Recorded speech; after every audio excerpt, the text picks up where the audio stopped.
హరి గోవింద గోవింద హరి గోవింద హరి గోవింద. హరి ఓం. హరి ఓం. దైవాజ్ఞను తూచా తప్పకుండా పాటించే భక్తులు మీరు. మా ఏకాంత సేవ మీ హక్కు. మందిరంలో ఉండండి, మేము వస్తాం. సరే స్వామి.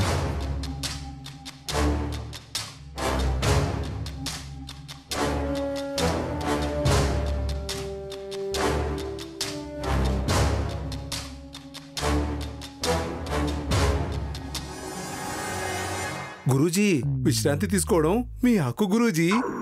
దయచేయండి. నాయనలారా, కాసేపు విశ్రాంతి తీసుకొని వస్తాను, మీరు కానివ్వండి.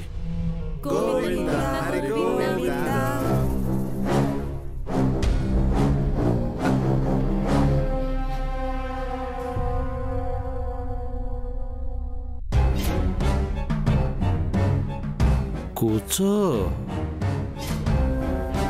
స్వామి, మీరు చెప్పినట్లే ప్రజారక్షణ కోసం దేవుడి ఆజ్ఞ మేరకు నేను నాయకురాలనవుతున్నాను.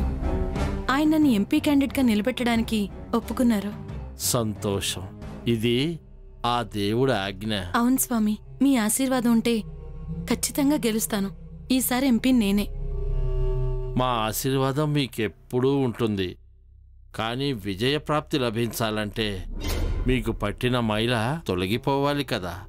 ముందు శుద్ధి చేసుకోండి, ఆ తర్వాత ఎన్నికల్లో విజయం మీదే.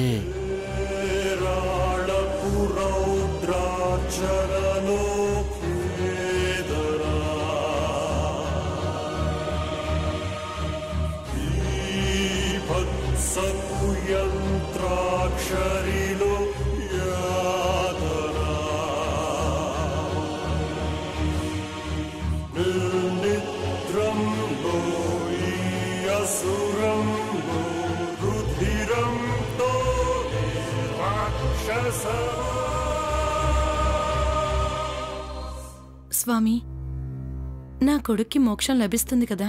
ఖచ్చితంగా లభిస్తుంది.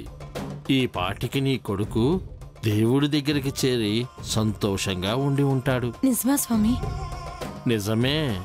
నీ కొడుక్కి నువ్వే మోక్షాన్ని ప్రసాదించావు, దేవుడి ఆజ్ఞను పాటించావు.